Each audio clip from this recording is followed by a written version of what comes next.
This Wednesday is Heather Lindner's birthday, which means she's been drunk since February.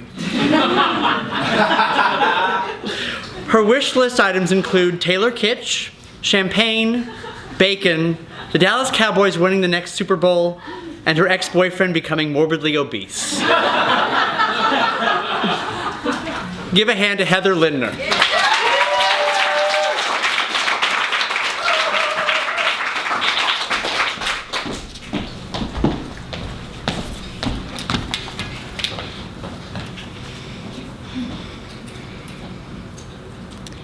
I was a 6th grade badass. People knew me.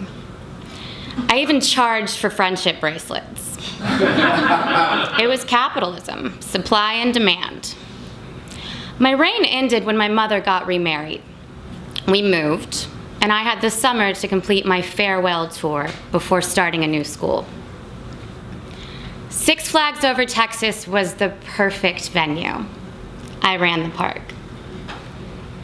In the Texas heat, my friend Jesse and I were melting, so we escaped into a gift shop. I spot this beautiful 14-karat plated ring with an H on it. My name is Heather, so it clearly was made for me. Why don't you just steal it? Jesse was a bad friend. You know, the kind that makes you think, why don't I steal it?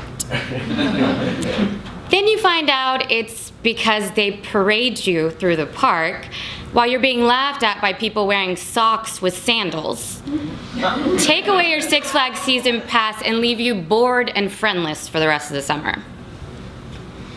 None of their punishment was as bad as the impending doom I felt waiting for my mother to pick me up. We get to the parking lot, and she backhands me across the face. I can't even look at you right now. She sends me to my grandfather's ranch for the rest of the summer to escape my bad influences. My grandfather was the postmaster of a town called Nocona, Texas, famous for its leather baseball gloves and cowboy boots.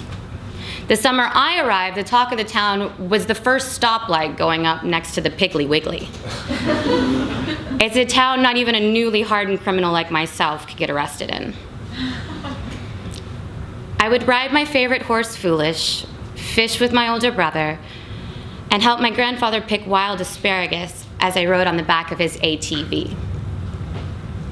I had been asking for years to drive it, but Granddad said, "You're too young." I finally wore him down after weeks of pleading. "Girl, you could talk a raccoon out of a tree with that pretty face. Go on, but make sure your brother rides with you." I hop on, driving slowly at first. My brother yells, "Faster!" I take off down that red dirt road like a bat out of hell. We reached 40 miles per hour, and with the speed comes freedom. I hit a pothole. The steering wheel jerks, and I try to correct it, but I'm not strong enough. My brother yells, "Hit the brakes!" But my hand is frozen to the accelerator. I lose control and drive straight through a barbed wire fence. My foot is pinned under the ATV, but besides that, I'm okay. I look at my brother. He's fine. Then a horrified look on his face. "What?" He doesn't answer. I touch my mouth and feel blood, then more blood and flesh. I feel my mangled mouth dangling to the left. The barbed wire split the lower part of my face in half.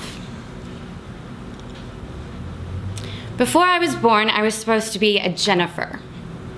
But my parents took one look at me and said, "Oh, she's too pretty to be a Jennifer." So they named me after the two most beautiful women on television at the time, Heather Locklear and Heather Thomas. Strangers stopped my mom to tell her what a pretty little girl she had. I was first runner-up in the mini Miss Texas pageant, for crying out loud. The tiny hospital in my grandfather's town won't touch me. but the entire staff comes by to stare in horror at my once beautiful face. If I were charging admission to this freak show, you'd be watching a hologram of me right now as I lounge at George Clooney's Lake Como house. My mother drives at 100 miles per hour to the big hospital in Fort Worth. Bleeding in her back seat, I asked, "Is this God punishing me for stealing?" God doesn't punish people, honey.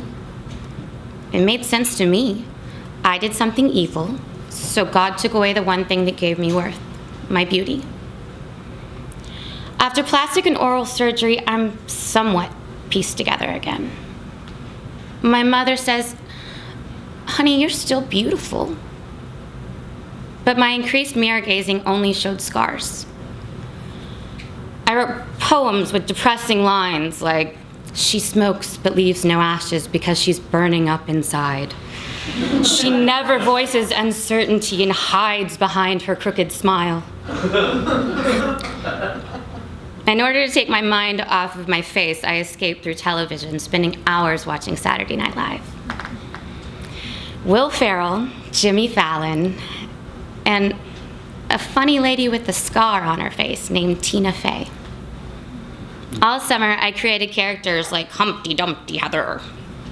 My swollen mouth led to my Bubba Gump impression. Shrimp kebabs, shrimp gumbo, cave shrimp. I channeled my pain into making people laugh, and for those few moments, I felt beautiful. The swelling goes down, and one of my mother's Mary Kay friends, it's Texas, y'all. She teaches me how to apply makeup over my scars so no one would see. But I always knew they were there. I torture myself with anxiety over making new friends at my new school. Before, I had always been able to just tell people they were pretty, which they would reciprocate, and poof, instant friendship. My formula was broken. The first semester, I coast on regurgitated SNL jokes and become the funny friend to the pretty girls.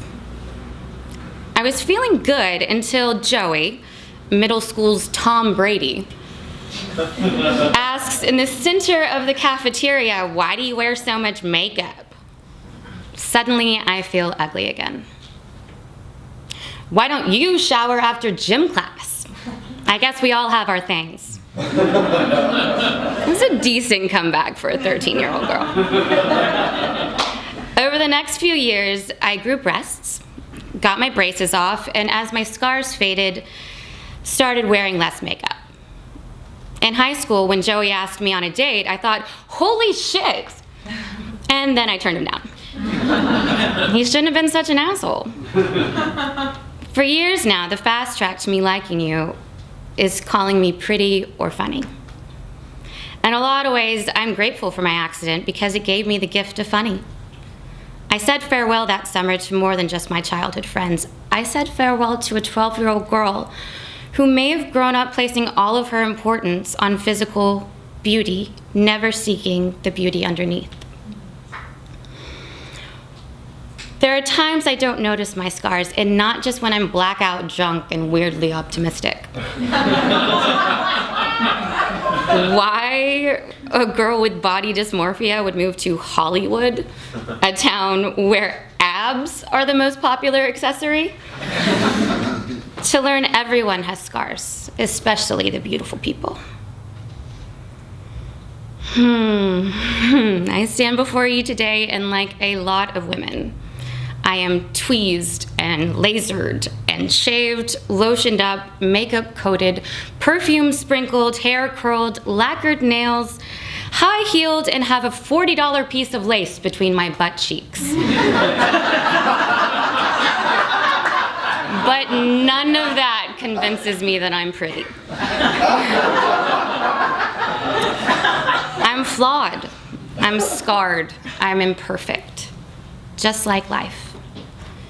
And life is freaking funny, y'all. I don't need a shitty little Six Flags ring to remind me. It's written all over my face.